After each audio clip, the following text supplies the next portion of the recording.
Luluto tayo ng sardinas, you guys. Mackerel. I have garlic. Hindi pa pala mainit yung oil ko. And onions. Paano mo pa kumuha ng kamatis?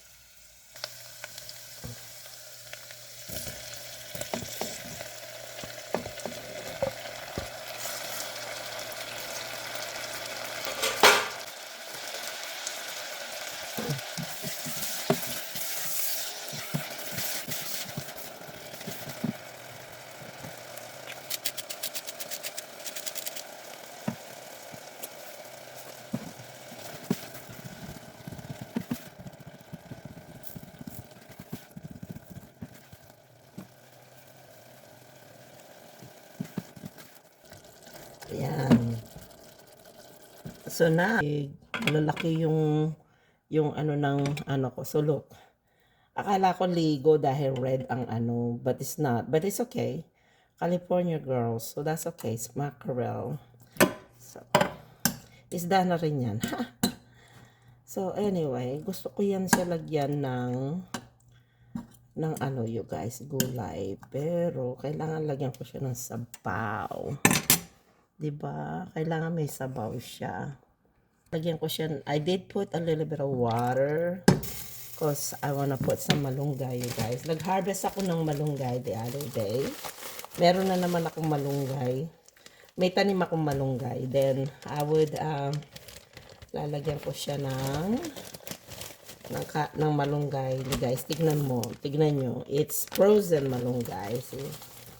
Frozen malunggay.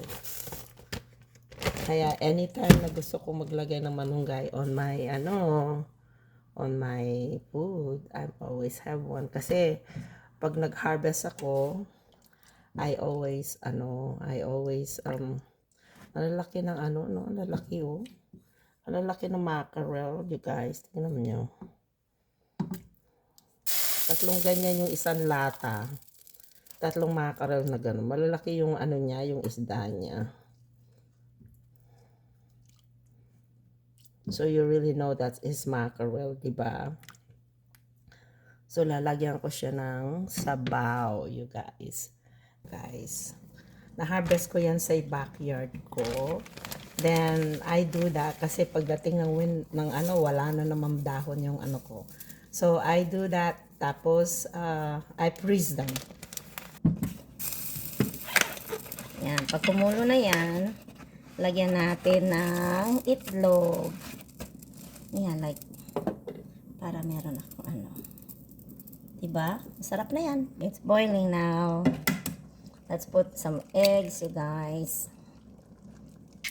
Yan, lagyan natin ng itlog. I saved the eggshell, you guys. Eggshell is good for your garden. So, I saved my eggshell para sa garden. Those are good for your garden. There you go. Ayun. Yun ang itlog, diba? Maluluto din yan. Okay. It's done, guys.